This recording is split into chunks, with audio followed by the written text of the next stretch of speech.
Hi everyone, this is Piyush Ranjan, the founder and chief consultant of Management Masters, a boutique admissions consultancy firm for the top MBA and MIM programs in the world.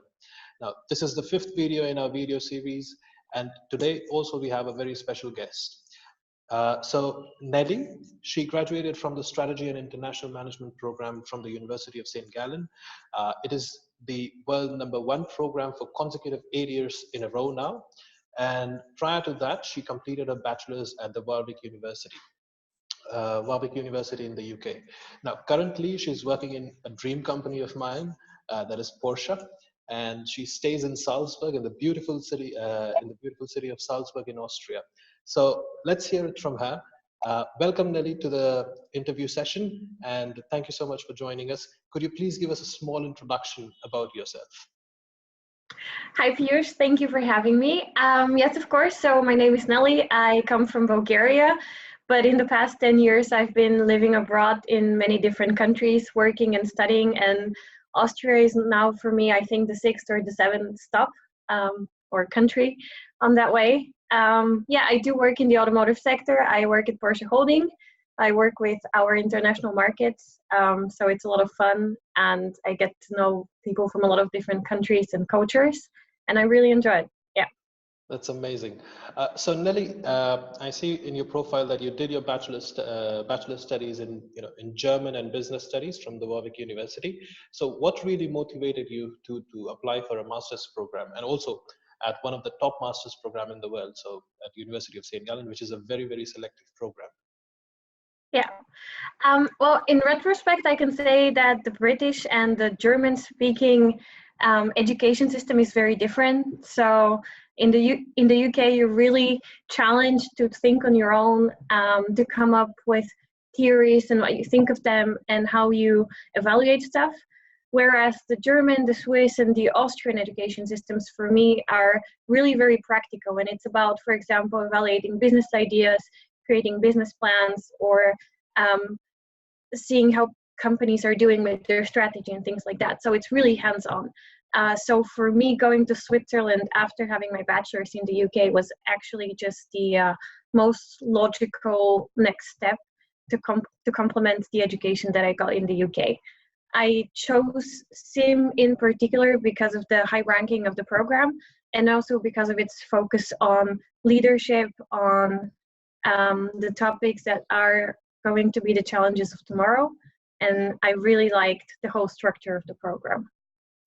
That is absolutely amazing.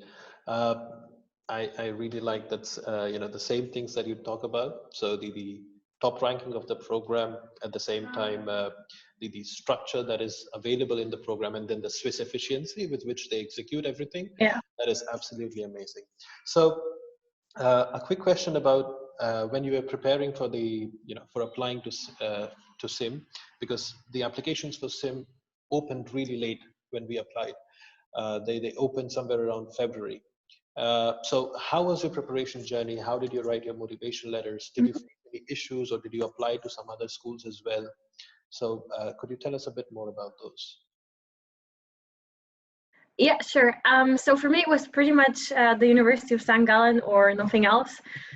So I applied only to St Gallen and to ESADE as a plan B, so to say. And the preparation started well before that. I think maybe half a year or even more, because of the GMAT. So it was practice. It was like one textbook with tasks after the other.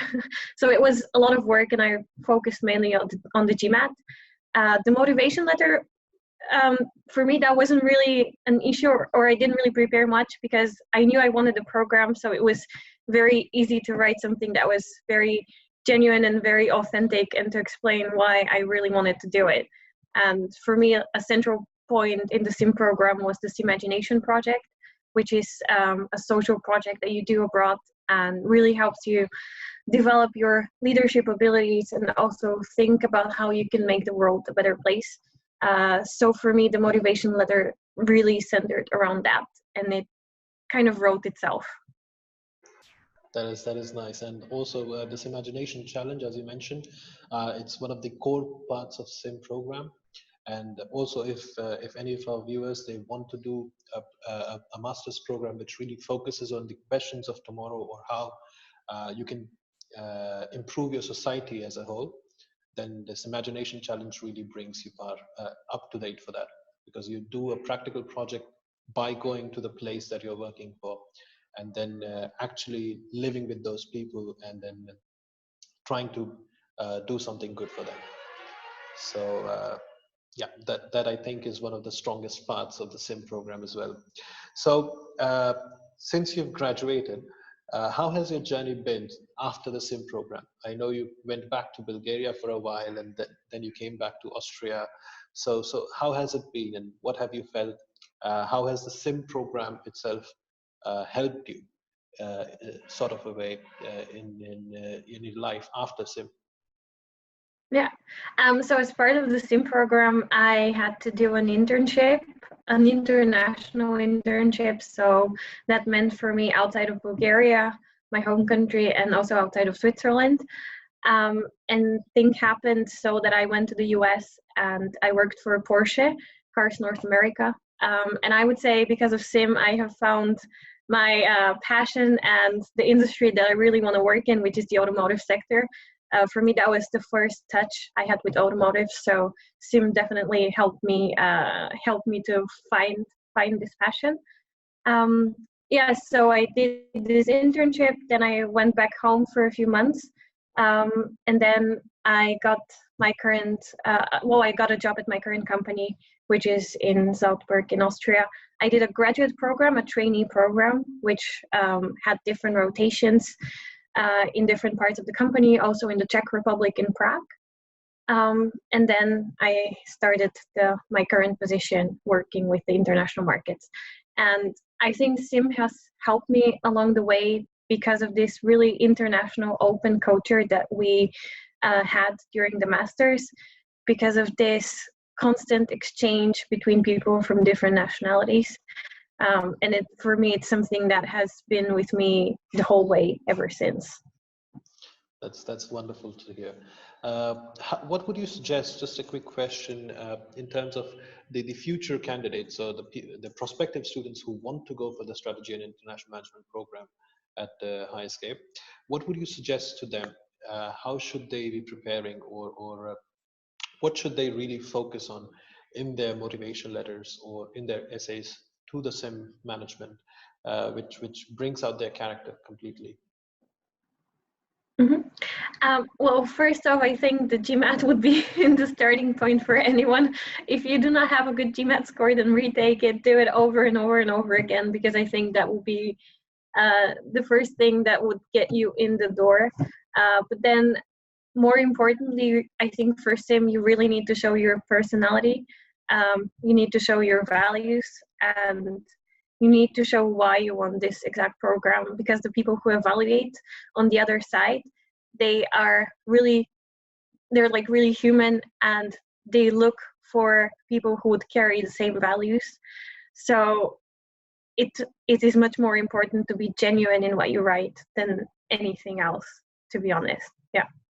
I think that we could use that advice for every single application that people do. They need to be super genuine. They need to be themselves, because otherwise, the people on the other side of the applications, the ones who actually evaluate, they have been doing this for years. So they're not doing this is not the first application that they're going to evaluate.